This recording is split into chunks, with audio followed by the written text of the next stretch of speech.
todos. Bienvenidos a Madrid. Hello, everyone. Welcome to Madrid.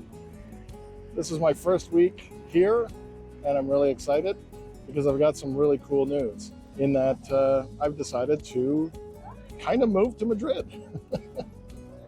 I had an opportunity to apply for a digital nomad visa, and I'm in the process of doing that.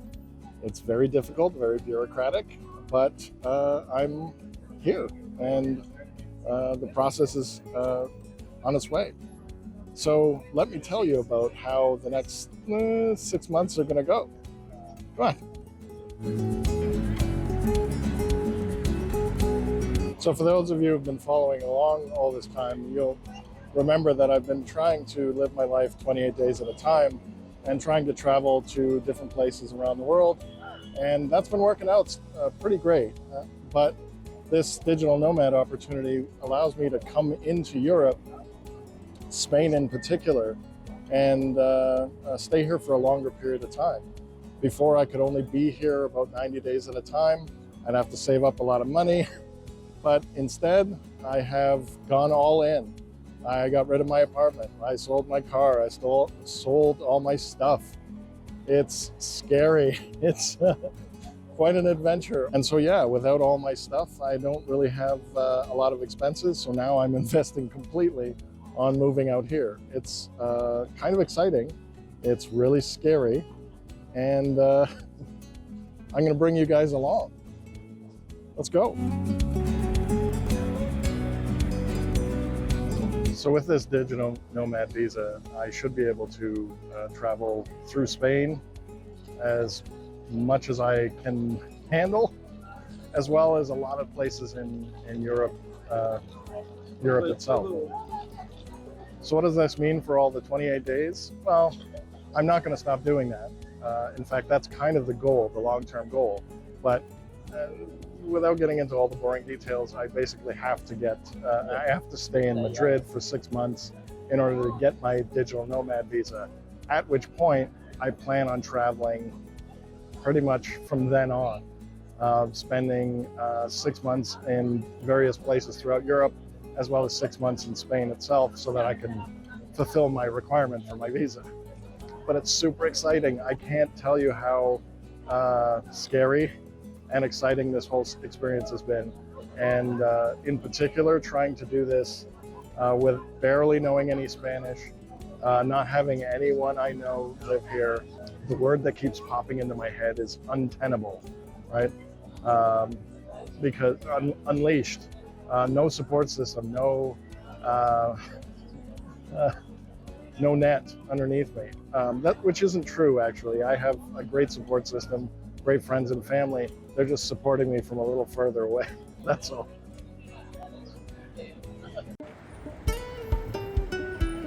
So yeah, in the last few days, the last week, I've had to find a bank and get internet at the apartment, not to mention finding the apartment in itself. I've had a lot of help with that, speaking of a support system, by hiring some people, because I don't think I could do it by myself. But yeah, now that I'm kind of set up, I'm about to discover this new place and bring you along with me. And at least for the next 6 months, let's learn about Madrid. Let's find out how this place works. My first impressions? I like it.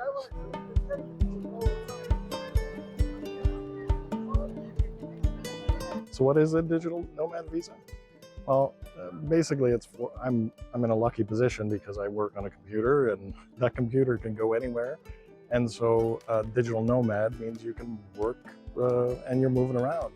As opposed to remote working, where you're just going to be in one location, digital nomad winds up running all over the place, which is the goal. This is what I want to do.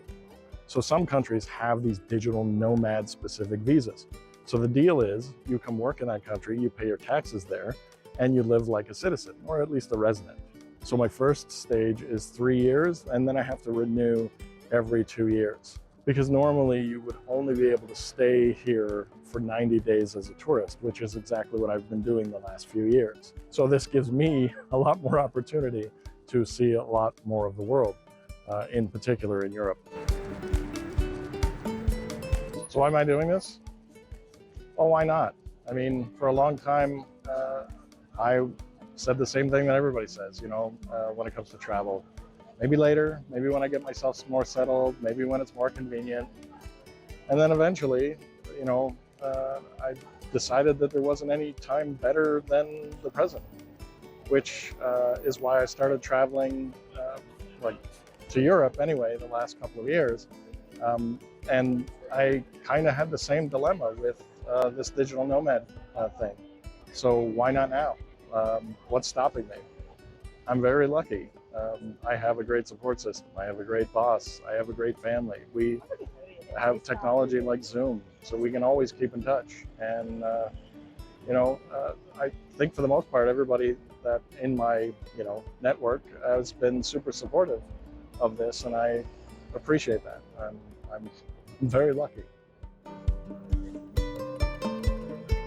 No, but seriously, Madrid's got a lot to offer, from history, culture, architecture, some great museums, and of course, the food. I specifically chose an apartment near the most famous tapas crawl. It's going to be a fun trip. One of the other reasons why I'm doing this is that I seem to be a lot more healthy out here. I mean, not only does Europe take health into consideration a little bit better than we probably do back home, I found that the fruit, vegetables, a lot fresher.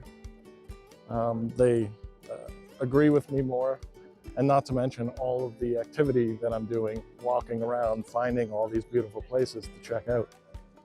In particular about Madrid, I didn't realize how hilly it was. I'm near the top of Madrid right now. It's on top of this big hill. It's 650 meters above sea level, but walking around requires a little bit of effort. So that's got to be healthy. That's got to be good for me. I'm looking forward to that, sort of.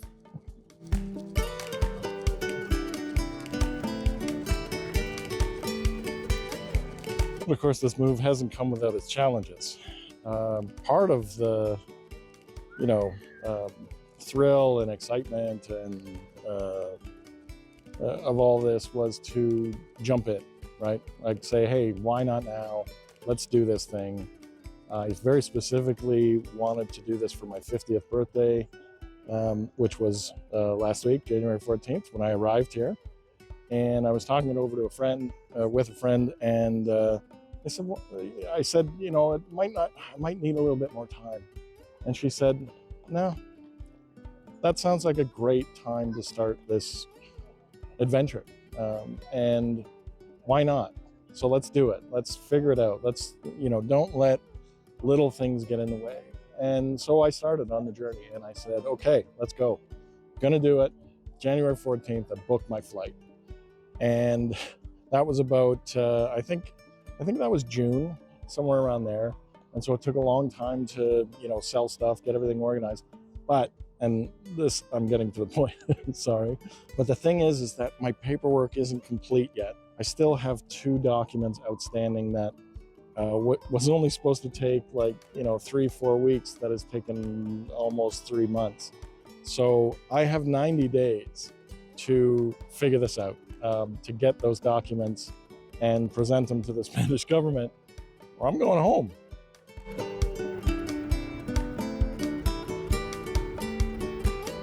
So yeah, I don't want to add any extra, reality TV type drama to it all, but this isn't a sure thing. I'm hoping everything works out, but I'll, let you guys know how it works out and bring you along the way. And so yeah, if you could, maybe cross your fingers for me, positive thoughts, and in return, I'll show you all about this great city.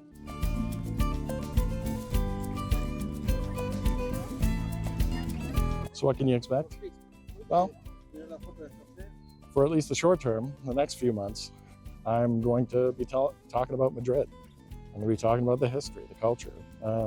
I'll be sampling a lot of the foods. I'll be coming to weirdo locations like this and figuring out what they are. Spoiler alert, it's Egyptian.